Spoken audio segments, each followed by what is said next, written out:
Thank you for waiting. I finished checking your adventurer handbook.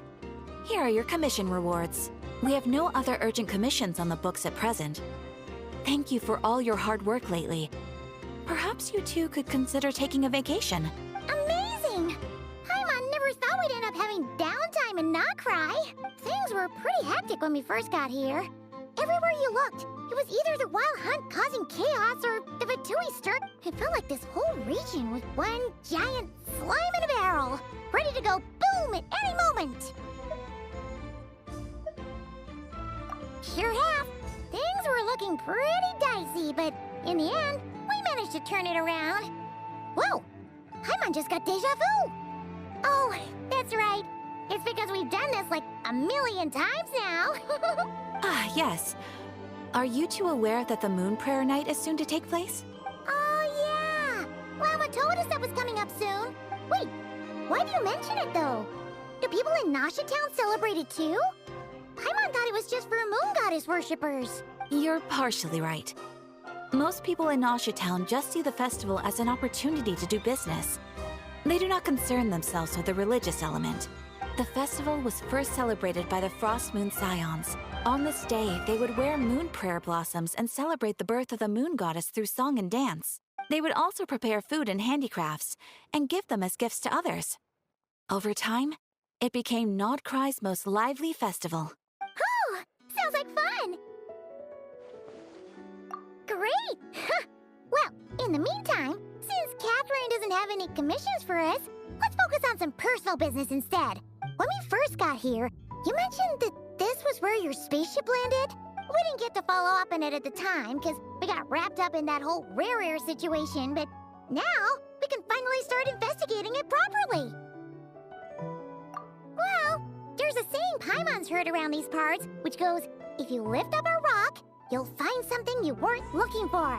By that logic, you'll never find what you're looking for while you're searching, but the moment you stop looking, it'll jump right out at you. Could be worth a try though, right? Anyway, Paimon suggests we focus on other stuff we want to do for now, and just keep an ear out for spaceship-related intel as we go.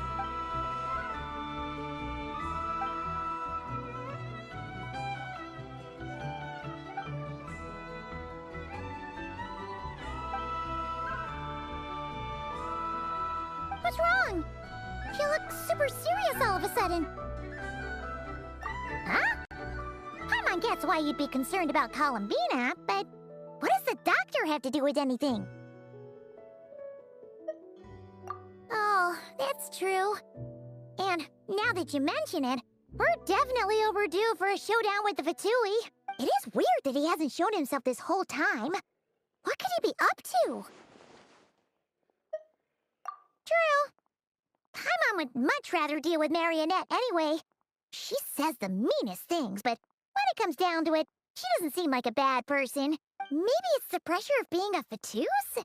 Especially as a Harbinger. Does she feel like she's gotta act tough to keep up appearances or something? But then, every time we headed out with Rarier, she always wound up having to repair Polonia and her other robots. That's gotta sting. Losing face always hurts more for people who care a lot about their image. She's probably still furious about it.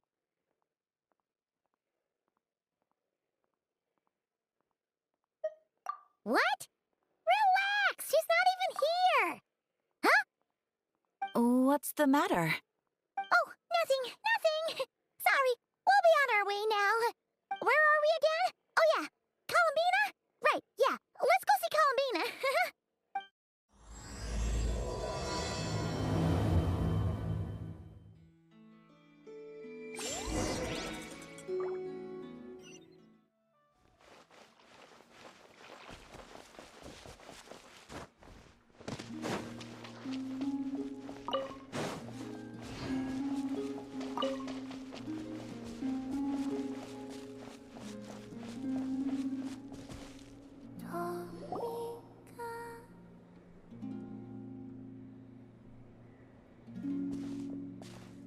Hey, she's sitting up! Is me sitting here a rare sight? No, we just thought you'd be resting. Perhaps I would have been. were it not for the sudden arrival of some unexpected guests. Not that I consider it a disturbance. After all, you are the only ones who are free to enter. Would it not be a little unfriendly of me to lie down while we speak? I didn't realize you put so much thought into little things like that.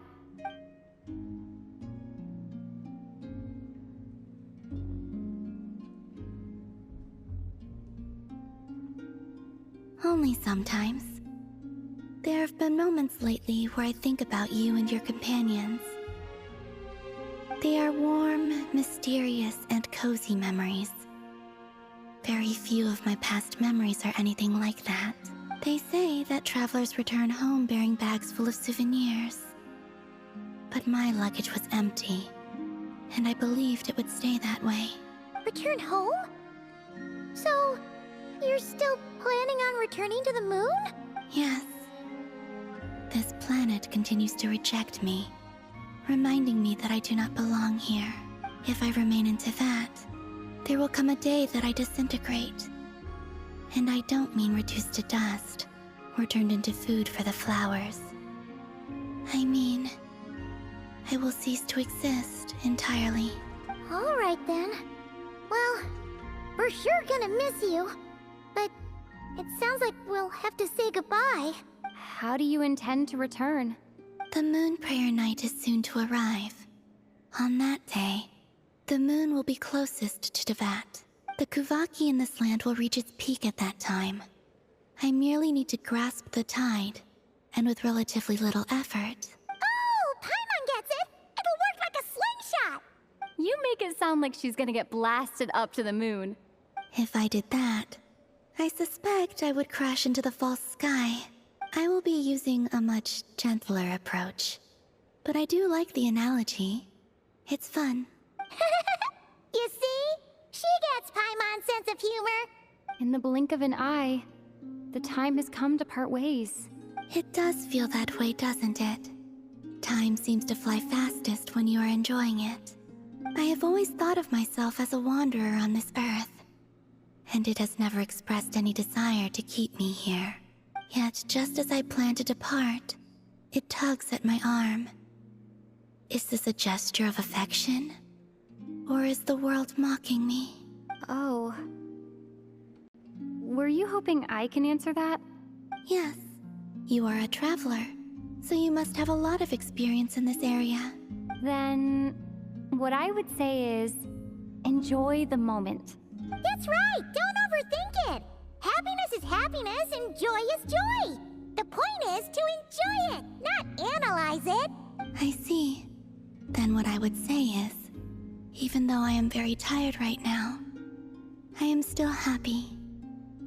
I can't tell from the tone of your voice. Oh, really? You don't think I sound happy? I'm just kidding. I could tell you were in a good mood today from the moment we saw you. Ah, a joke. Albeit not a funny one. Anyway, I assume you're here about you-know-what. Give me your hand. Actually, it's not that. There's something else we wanted to discuss with you. Oh, then, do you still want to give me your hand? Or not? Sure.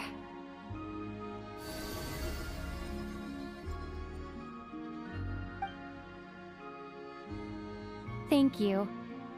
So, I've heard that in the moon prayer nights of the past, people here would hold celebrations in the moon goddess's honor. Since you helped so much in our fight against the Rehir of Solnari, I think you deserve a farewell party before you return home. I haven't asked everyone else for their opinions on this yet, but I'd like to invite you to join the upcoming moon prayer night. I've never joined a moon prayer night before. I'm not sure what I would even do. Oh, don't worry about that! We take care of everything! All you need to do is show up. Of course, there's no need to force it if you're not feeling strong enough. It's just, this kind of felt like a golden opportunity. But they call me Kutar, and the Fatui have an arrest warrant out for me. I shouldn't appear in public right now. I'll make it work. You have my word. Yeah, we got your back! Well, she does. Paimon's actually not too sure what she's planning. All right, if you're sure. I will not refuse your invitation. I suppose it wouldn't hurt to pack a few more sights from this world into my suitcase before finally learning what my homeland looks like. Oh, if you see Lauma, please tell her that my answer to the question she asked me is neither yes nor no. Rather, it is, there is no need. That was kinda cryptic, but sure. Guess it's between the two of you. We'll pass along the message. Bye for now!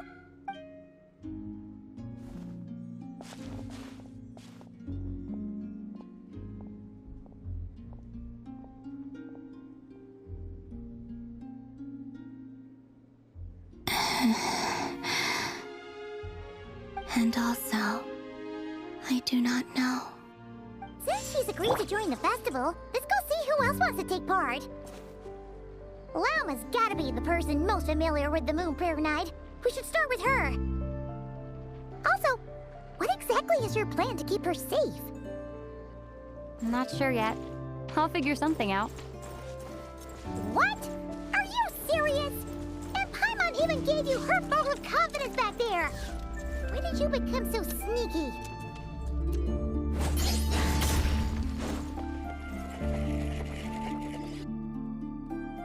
Hey, Lauma! It's us!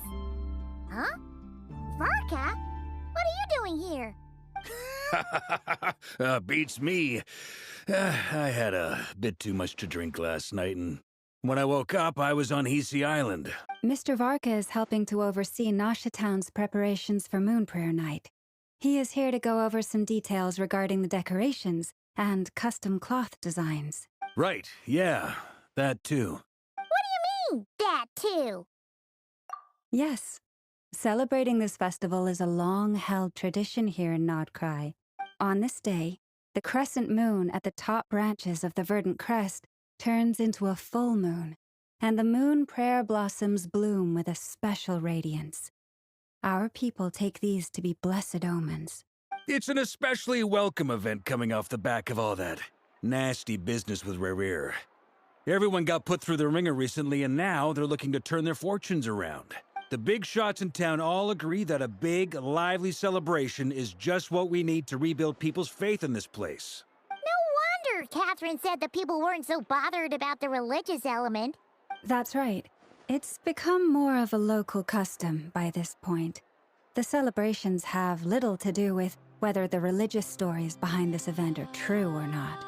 Even the Frost Moon Scions are eagerly awaiting the coming of Moon Prayer Night, despite now knowing that their past beliefs were founded on a falsehood.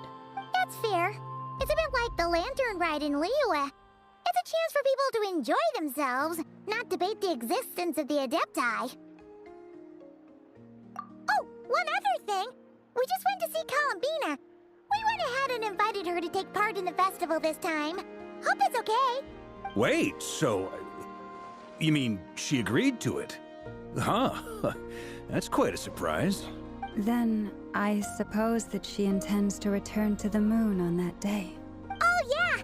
It's kind of a complicated process, but basically, it's like a slingshot. I understand. In truth, I had a feeling that she might make such a decision. Well, if Kuthar has decided to participate in the festival, we should prepare accordingly. Yeah, exactly. She was saying how it could be risky for her to show her face in public. We were wondering if there was any way we could hide her. Unfortunately, the people who carved the statues did an excellent job of capturing her likeness. It will be very challenging to hide a goddess whose face everyone is so familiar with. Darn! We may have bitten off more than we can chew here. Nah, don't sweat the small stuff. We can handle that. Huh? Are you saying you have a plan? Not as such, no, but the most important thing with a festival is to keep the mood light and your spirits up. You can't go preparing for a festival with those long faces. You'll never convince anyone to enjoy themselves. The Mondstatter spirit is strong with this one. As it happens, I agree with Mr. Varka. Let's start by making our appreciation for Kutar the beating heart of the festive atmosphere. And who knows? Once we get the ball rolling, perhaps everything will just fall into place. Hey! Did you catch that? Llama said the thing! Or close enough, at least. I'm looking forward to the Moon Prayer Night already. We have a festival in Mondstadt called Windbloom, and you can always tell which couples are celebrating it for their first time by the smiles on their faces. Big, beaming smiles like their whole face is glowing. And I have a feeling we'll get to see that same smile on the Moon Goddess's face at this festival. Not quite the same, surely. Anyway, I'll take care of business in the city, but I'll have to leave the decor up to you and the Frost Moon Scions. No one else can capture that traditional aesthetic quite like you guys. But lastly, there's the final key element that brings the festival to life. Companionship. Before you leave, let me show you something that we've been preparing. Mr. Varka had asked to see it already, so you may as well tag along. Also, I have some further questions about Kutar's decision.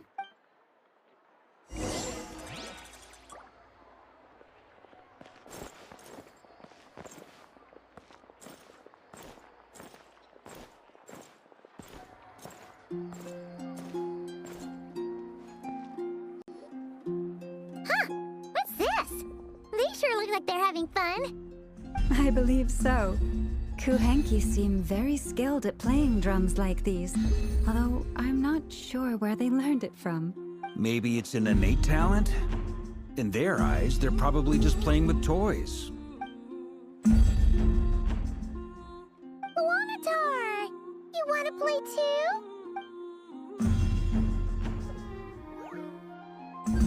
Yeah.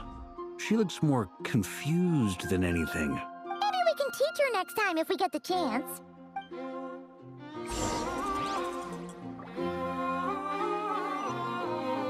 What are these floaty things?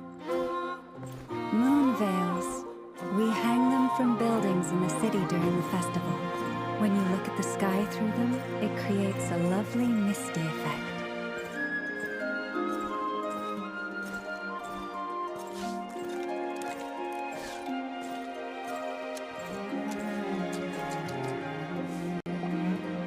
Everyone seems hard at work. They are preparing items for Moon Prayer Night. For instance, the sculpture being made over here. Mr. Varka and I were just finalizing the details of where it will be placed. Ah, there she is. I didn't know the finished article would be so large. Not to worry, though. All the necessary arrangements have been made. Just let me know once it's ready, and I'll get some people to ship it over. You have my thanks.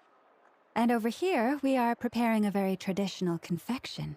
Oh, look at all these colors! It looks great! Can Paimon try one? Of course. I have a feeling you'll like it a lot. You bet! Sweets and treats are Paimon's favorite. If you included those in the Feast of the Moon, I bet Paimon would have joined the Frost Moon Scions by now. There will also be verdant crests like this present in Nasha Town during the festival. The timing of Moon Prayer Night is not completely set in advance. We make a rough estimate, then observe the changes in the verdant crests and moon prayer blossoms to guide us. As such, the wait itself is a fun feature of this particular festival.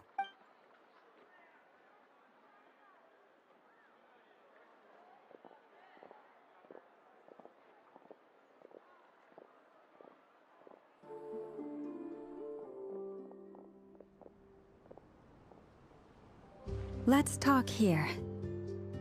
To tell the truth, I am very surprised to hear that Kutar is willing to participate in the festival.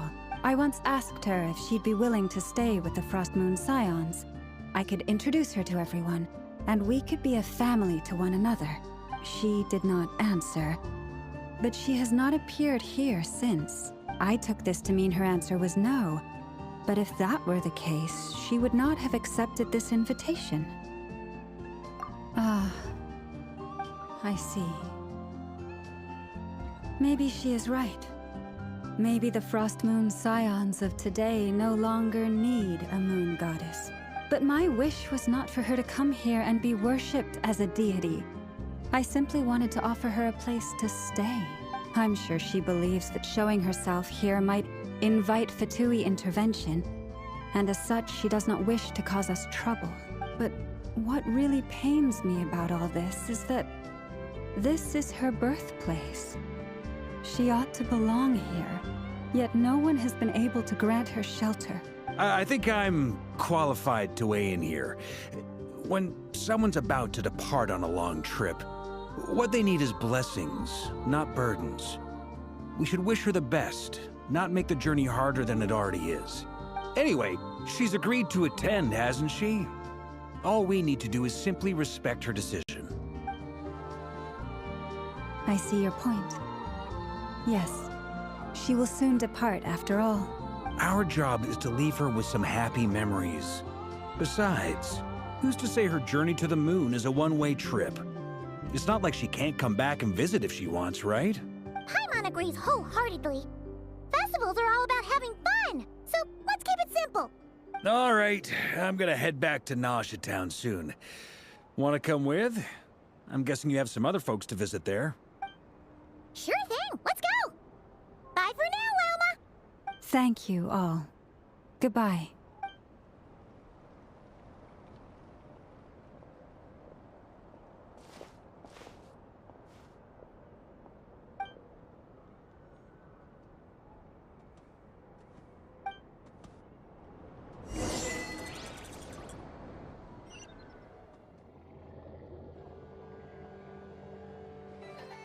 Huh?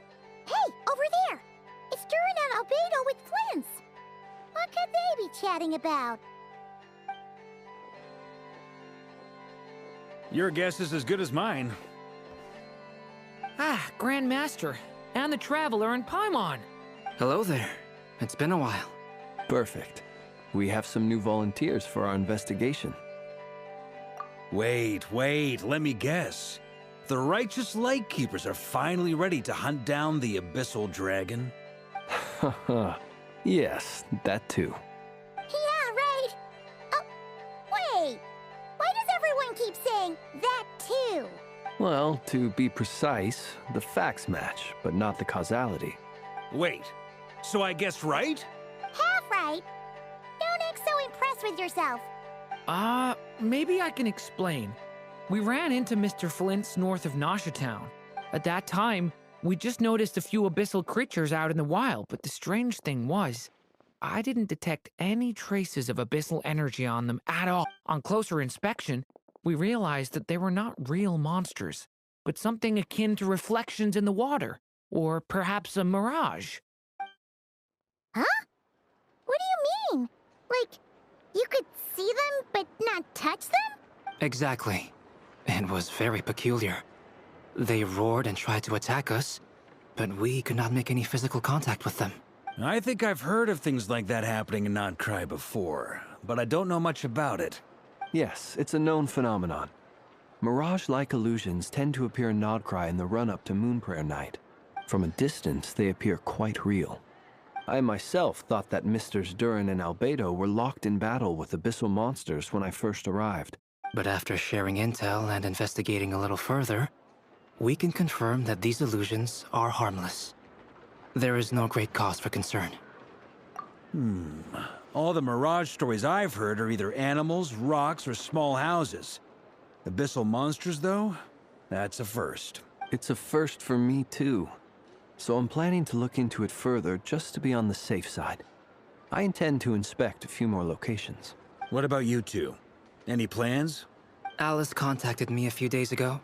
She'd like me and Durin to assist her with an experiment, but we lost contact shortly after receiving the message. I'm sure that comes as no surprise to anyone familiar with her. We don't know when the wind will blow, yet when the wind blows, we will know. That, in a nutshell, describes how Alice operates. Yeah, that tracks. Okay. Well, I suggest we investigate this Mirage business in the meantime. It's piqued my curiosity. And I'm pretty sure I know someone who will already be 10 steps ahead of us. Well said. Right? Whatever's happening in Notcry, she always seems to be the first one to know. Let's go see what she knows. We can invite her and her staff to the festival while we're at it.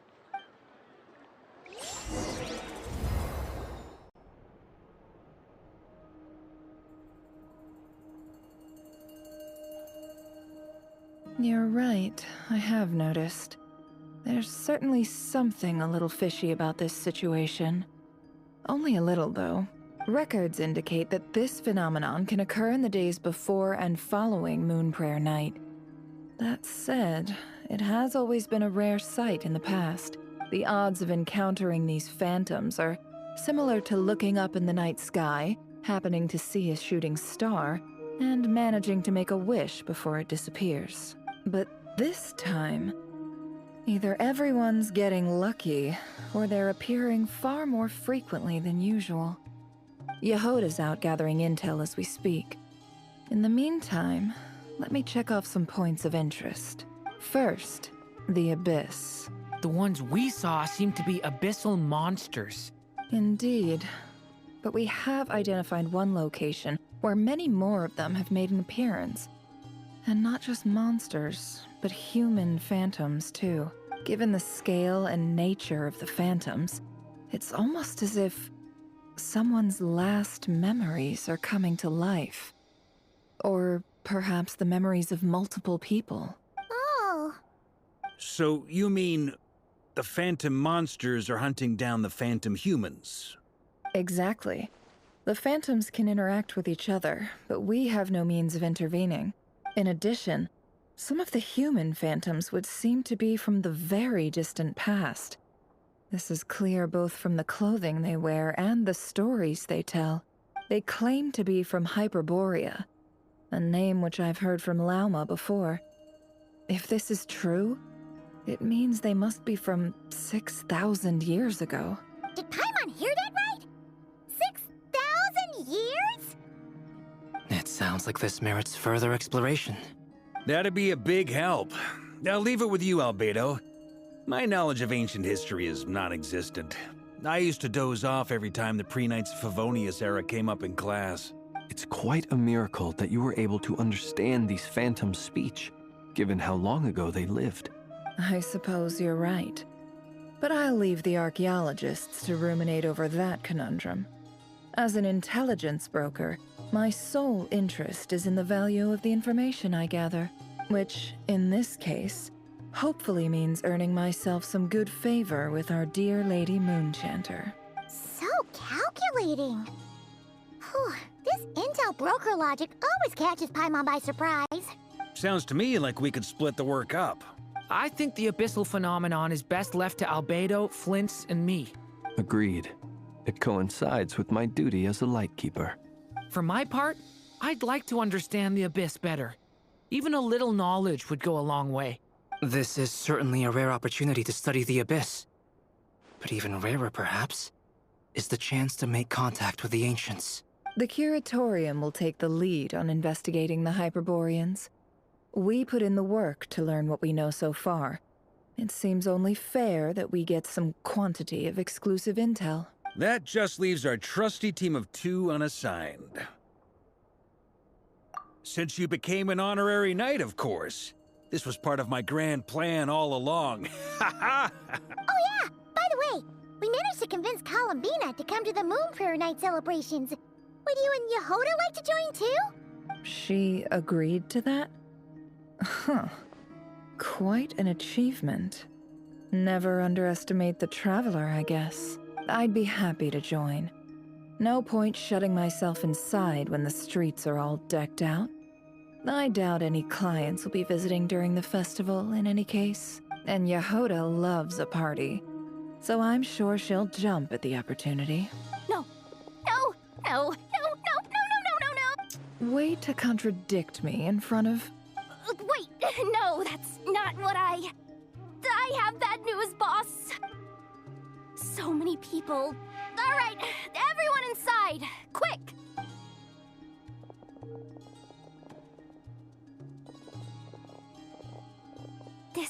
gonna sound crazy, but hear me out. I saw one of those phantoms at Star Sand Shoal, and it was some sort of flying ship. Like a spaceship? That's gotta be the one you came to Tibet in. You said you saw the same thing through the moon marrow, right? Huh? You already know about it? Ugh, I thought I was gonna blow people's minds. Turns out I'm the last to find out. Wait, back up. You came here in a spaceship? Now my mind is blown! What's it like on the inside? Was it like flying through space? I want to know everything! Yep, exactly. Huge discovery. You're the best, second best intel broker in the world. After your boss, of course. Wow. Really? Well, I don't know if I'm all that, but... I guess that decides where we're heading next. Come on, don't look at me like that. I know the spaceship doesn't have anything to do with me, but you don't want to leave me as the only one twiddling my thumbs, do you? Please? Fair enough. You can tag along. In that case, let's meet back here to discuss our findings once we're done. I wish everyone a productive investigation. You too.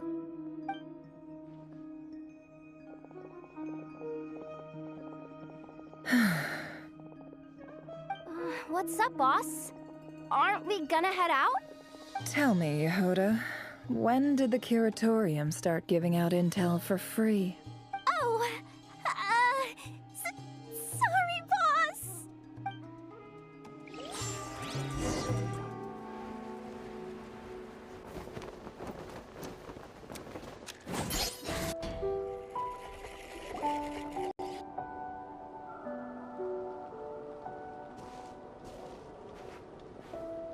Well, what do you know? Yehuda was right on the money. This Phantom really is your spaceship. But that's so weird. Why would it show up here? Is it some kind of projection? Or a ghost? Like, maybe it no longer exists. But somehow it left an afterimage? Ah, you're already here. Miss Lauma, what a surprise. I thought you were busy with festival preparations. I was, until one of our people informed me that a strange sight had appeared at Star Sand Shoal. No one's ever seen something quite like this before. I thought I should see it for myself. Same here. Oh, so we heard that these things appear around the festival period. Any idea why that is? Unfortunately not. We have very limited information about them, since they can't be interacted with. And no human phantoms have ever made an appearance before now. The most we've been able to deduce is that these sightings appear to be connected to the increase in Kuvaki energy around this time. Yeah, seems like that's all we can do. This is all so confusing. Allow me to lend you a hand.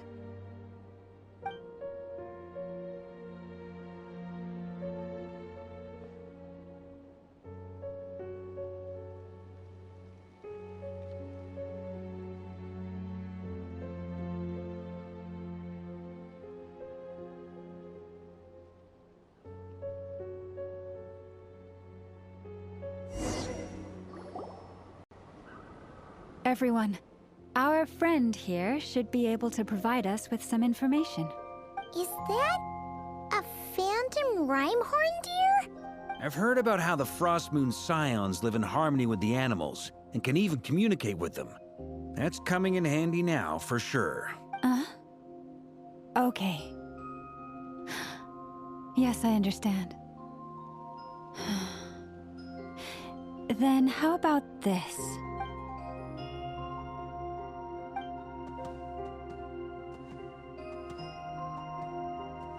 Oh, it's leaving. It appears to share our curiosity about this giant spaceship, so I asked it if it wouldn't mind investigating along with some friends. In return, I told it about some nearby spots where the wild fruit grows abundantly. We may live in a different era from these phantoms, But I trust that the terrain, climate, and ecology here are more resistant to the effects of time than some things are. Let's give them a moment and hope for the best.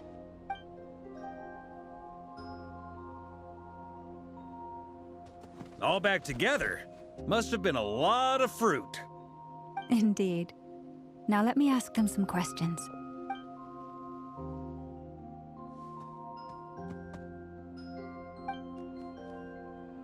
It did find a lot of wild fruit, enough for them to feast for a long while. This puffin circled in the air several times, but didn't spot anything out of the ordinary.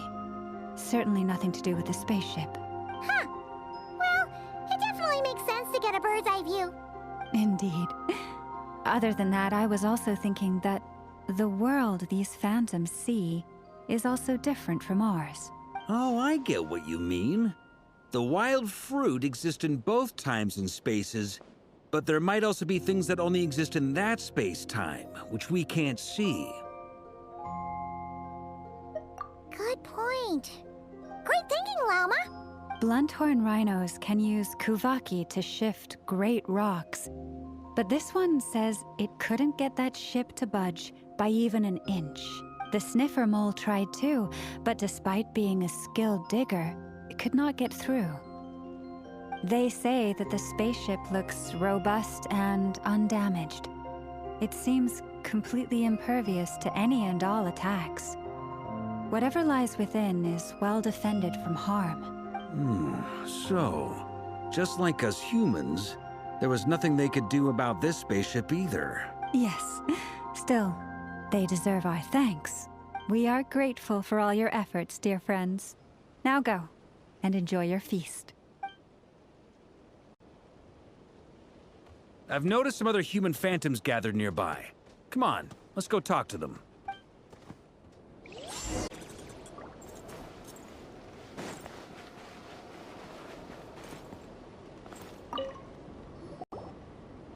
What is this thing? I've never seen it move, and there's no way to get inside. Goodness knows. My grandpa says it's been sitting here at least since his grandpa was still alive. What about his grandpa? Did he say anything to your grandpa's grandpa about it? Huh? I don't know. In all likelihood, it was here back then too. Hard to imagine something this huge could move. Guess that means that as far as they're concerned, this ship's been around a long time.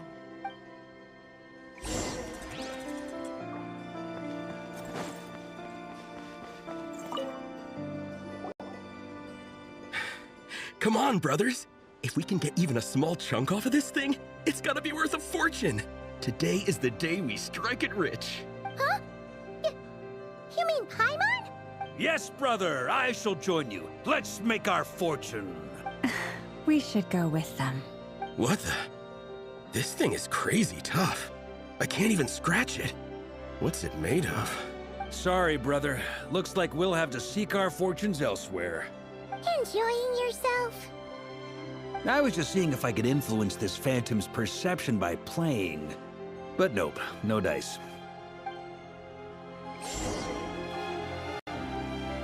I'm sure we're all starting to build up an idea of what's going on here now that we've spoken to some of the people. These phantoms are reenacting real historical events in Nodcry. It's almost like we're in some kind of interactive stage play. We can talk to the actors, but the plot is fixed, and we can't influence it. It makes sense. History is set in stone. The objective facts of the past cannot be changed. Paimon totally thought you were just goofing around earlier. But actually, you were doing some serious investigating. Of course I was. Anyway, at this point, I think we're forced to conclude that although the Phantom spaceship is right there in front of us, we aren't going to learn much about it from these people.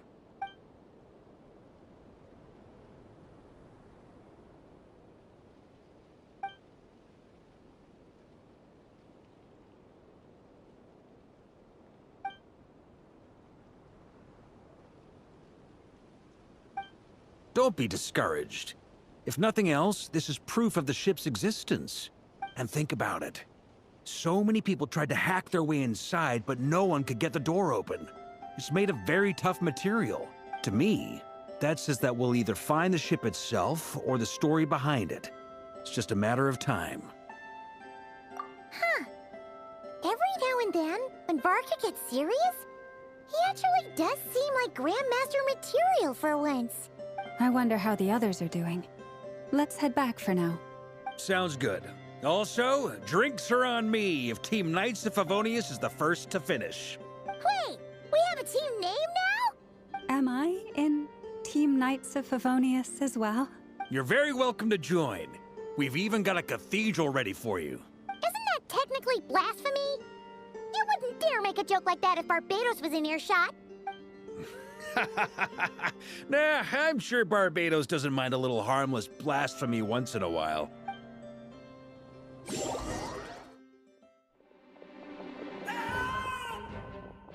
Oh, no!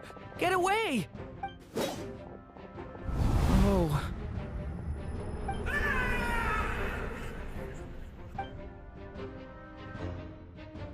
I know it's hard to stomach, Mr. Duran. But as I'm sure you've noticed, there is nothing we can do to intervene in that which unfolds before us. But we have to at least try! And try you have. But are you aware of how many unsuccessful attempts you've made now? I wasn't keeping count. I'm afraid this is the 39th failure so far. Or the 5th if we're only counting this particular victim. There are no indications that these phantoms may be altered in any way. You seem to have calmed down a little. I'll make us a fire. You should rest and have some water. Feeling any better now, Mr. Duran? May I ask a few questions? Be my guest. What exactly are we witnessing here? What happened to those people? My guess would be that we are seeing Nodcry during the Conrian Cataclysm. Would that be accurate? Conria. That is correct. As you know, once the Abyss senses even the tiniest crack, it floods in and spreads like wildfire.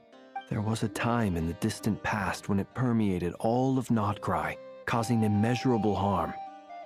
The people paid a terrible price to heal this land. Then, 500 years ago, the whole of Teyvat suffered an abyssal disaster. Once more, Nodcry was dealt a devastating blow. I see. In the face of the abyssal onslaught, all were like grains of sand tossed around by a tidal wave. Be they human, fae, or god. The moment you witnessed is but one drop in a whole ocean of catastrophe. All right. I guess that answers my second question, too. I wanted to know why there's nothing I could do to help them, and that's because what we are seeing is history. That would be my guess as well. As I understand it, history and fate are not all that dissimilar. The latter may be unseen to us, but both are immutable. Yes. Fate was determined long, long ago. I still have a couple of other questions for you, Mr. Flint's. You mentioned more than one abyssal disaster that has struck this land in the past. How can you be sure that what we're seeing is from the Conrian incident? And also, how are you able to stay so calm when you're talking about these events? From everything I know about you, you're not cold or ruthless, and you're not indifferent to the suffering of others. Alas, I am forced to show my age. I must be 600 or 700 years old by human measure. Wait, so you... One is not easily moved by history when one has witnessed the truth firsthand. I'm sorry. You needn't apologize. Your passion is a good thing to have. Treasure it, because someday you may find it in terribly short supply. Now, at the risk of offending you, I have a question in return.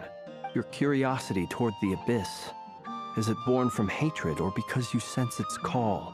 I only ask because I kept a fragment of Rarir's body in my lantern for a short time. Specifically, his heart.